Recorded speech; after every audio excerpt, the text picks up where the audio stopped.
Hello everybody, so I'm just going to talk you through one of the harder algebra questions now today.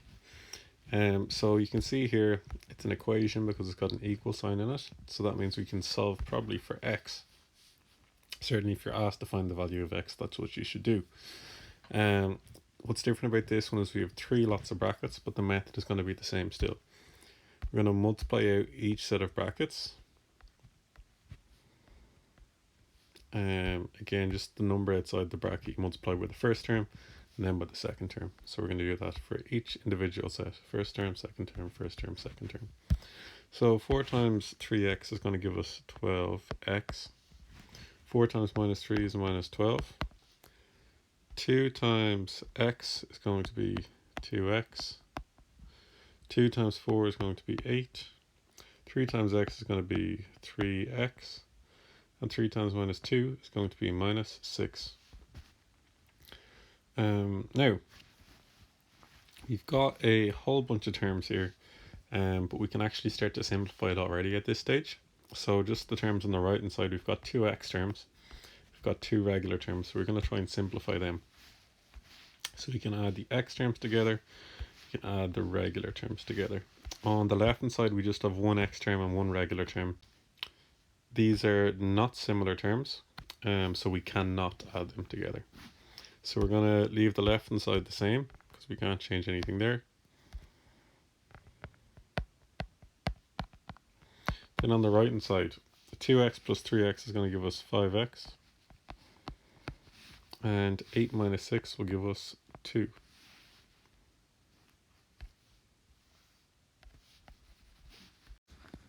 Now we've got a simpler looking equation, the style of which we solved before. So what we're going to try and do is just have only x terms on the left hand side and only regular terms on the right hand side. So it doesn't matter if we try and remove minus 12 from here first or 5x from here first, but I'm going to start with the 5x.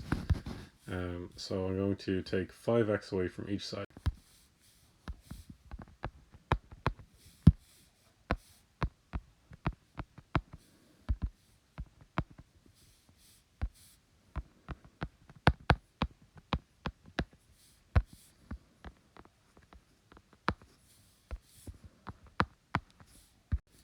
Now on the right hand side, 5x take away 5x will leave you with nothing, so they both cancel out. On the left hand side, 12x minus 5x will give us 7x. Minus 12 stays the same because there's no regular numbers on the left hand side to add it with. And then same thing for 2 on the right hand side. There's no other regular numbers there to add it to. Now we're going to try and get rid of minus 12 from the left hand side. Again, remember we want only x terms on the left hand side, only regular terms on the right hand side. So minus 12 here is one that we want to get rid of. To get rid of our minus 12, we're going to add 12. So minus 12 plus 12 gives us 0. Now whatever we do to the left hand side, we have to do to the right hand side, so that means we're adding 12 to the right hand side as well. These two will cancel, so we'll just be left with 7x on the left hand side. 2 plus 12 on the right hand side will give us 14. Now, to get 7x, to get just x from that, what we're going to do is divide that side by 7, which will cancel out the 7 up above. I'm going to divide the right hand side by 7. So 7x divided by 7. 7 divided by 7 gives us 1, and then x just stays the same. So we have x is equal to, and then 14 divided by 7 just gives us 2. And that's our answer there.